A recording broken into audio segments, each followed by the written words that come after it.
the last time we talked about Winnipeg, Yeah, you we really won people over by we talking dove about. into Minnesota and how wonderful that state is. So I'm gonna make it a point right now to go through a list of the things that I enjoyed when I was in Winnipeg.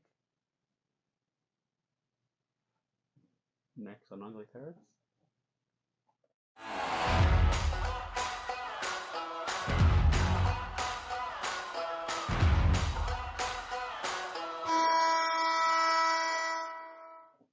Welcome back, sports fans, to another episode of Ugly Thirds. Today's topic will be.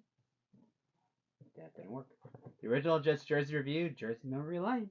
John Shrems, take it away. That's Shrems at Ugly Thirds.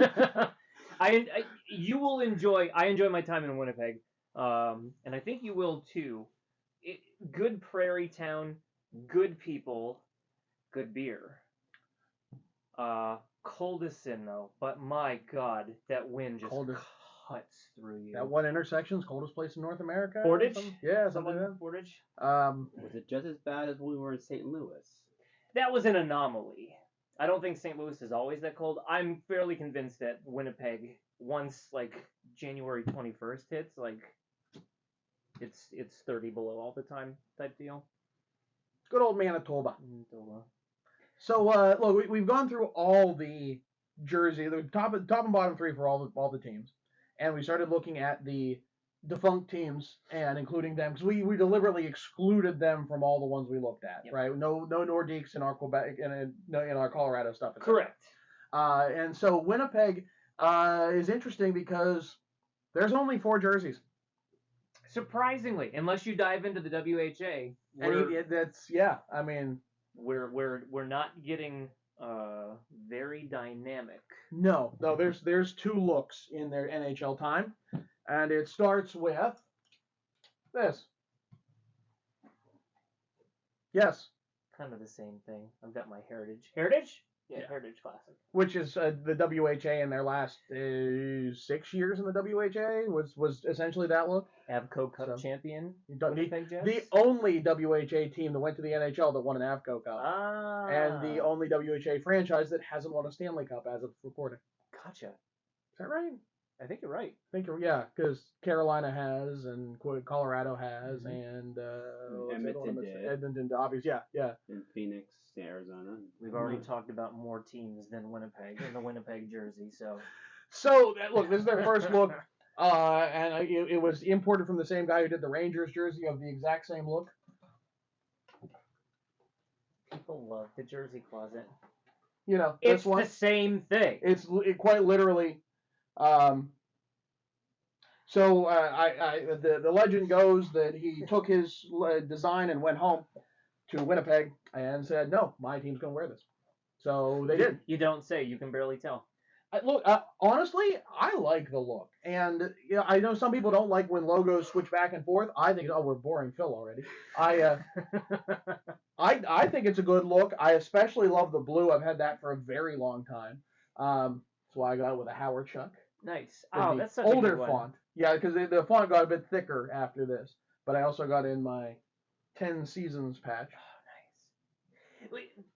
This is not, unfortunately, a timeless logo. This is very much stuck in the 70s. Yeah. Even though, when was it worn, Phil? 1979 to 1990, and then 90 to 96. Yeah. They wore this up until 90. No, Phil. That's the other set. There's 2 sets of jerseys. There's 4 jerseys total. So 79 to 90. Yes. 79 to 90. They wore this till 1990? Yep. Dang, dude. Yep. It is a very stuck in the past look. It was very stale. And there wasn't much of a difference until we looked it up just a second ago between these and the WHA Winnipeg Jets either. There was a slightly different logo. Which was essentially this part with a hockey player there. Instead of the... Yeah. Not a lot of difference. It's okay. It serves the time period well, but I think I like because there's not a lot of shoulder stripes anymore. Yeah, like that's a phase that's gone away in the NHL, and I think I like that. But other than I think it's nothing special. No, but what also doesn't help is that you don't recognize this as what the Winnipeg Jets were because they didn't have much success in the NHL at this time. I did try and look at what goalies could I put on this. They weren't a marquee. They weren't a marquee team until you put Teemu Selanne in that jersey, and that's not this jersey right here. It's these jerseys down here. You think Winnipeg Jets? It's these guys right here. Oh God, I'm sitting on one. Yeah, this is what everyone wants. This is what everyone loves. I think honestly, it's more generic than the last ones. Yeah, I mean this goldfish cracker here. It's not really. That's the best description I've heard for it. Well, what else would you call it? I mean, I've heard everything from it's stylized to it's the Avro Arrow, which if you want to get into your tinfoil hats in Canadian aerospace industry history. Yeah. But I mean, look, like quite literally with these kind of stripes, it's literally generic hockey jersey #1. It is. And the logo is simply a word mark with a hockey stick inserted. This was only 90 to 96 at this point. Yes, because Phil already gave that away. But think about spoiler alert over here. But think about it. You had some pretty good players in their franchise history. Keith Tkachuk, Dale Howard-Chuck. But the one player that made this fashionable to wear was Teemu Selanne. Yep. It's amazing that one player can do that. And we chatted about the idea of doing a showdown when a team was looking their best at their absolute worst. Yeah. And it sometimes it comes down to one player. I will say that. So that logo we mentioned. I mean, so this is they wore this for the last season. I think it's the last full season. Certainly the last games. This was the "We're leaving" patch. Phil, can you get a close up on that? Come on, Jersey Cam. Wow, not bad. So you can see that logo on the left. That's the one from the first 2 years of the WHA. And then the logo we saw, and then this, and that's it.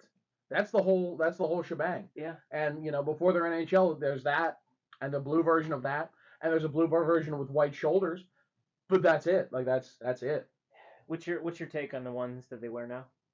Oh, I think it's a huge upgrade. Yeah. Everyone said that the logo is boring. I think it's timeless, and I think it survived better than that a lot of those. That is a timeless piece. Yeah. You could take that and put it on the New York Jets, and it'd still be not bad, or any other. Wonder team. about the Maple Leaf, but sure. Other than that, Yeah. No, it truly works, and I'm a big fan of the new look. And they keep talking about refreshing it. I'm like, why? Yeah. I mean, other than again shoulder stripes, but it's kind of a callback. So yeah, no, I mean they did fine. They did fine. And it kills me because this is a team that I like. I grew up as a kid loving. Yeah. When first time I went to the Hockey Hall of Fame, I bought a toothbrush holder that was this logo, and the toothbrush was the hockey stick. Excellent. Like it was oversized and popped out, and so I was a Winnipeg Jets fan from like Oh, we won. And yet I still look at this and I'm like, Yeah. But it falls into that category of Quebec, Winnipeg, and Hartford. When you wear these out and about, people are like, "Oh man, there's some real nostalgia." That takes me back to NHL '94, and when I used to play, and Teemu Selanne was the guy, and you just ran amok out there. And that's why people have these cherished memories, where you don't like say Atlanta. Cherished memories, you say? I don't think we're gonna do better than that. Well, don't worry, Atlanta's gonna get a third shot at it soon. So I've heard good things about the Atlanta Winnipeg Jets. They're calling them now. Oh, yeah, good. Yeah. Or the Atlanta Washington Redskins. I can't remember which. You know what would be really fascinating if you have Arizona move to Atlanta, and then who owns what? Who's on third? No, he's on first. I don't know his third base. And on that note, he's Shrems. I'm John. Phil, get us out of here. Don't forget to hit that like and subscribe button. Hit the bell to get notifications when new videos get posted. And tune in for another episode of Ugly Thirds. I didn't even get to talk about death by popcorn and the conspiracy theory of why the Jets win. Winnipeg.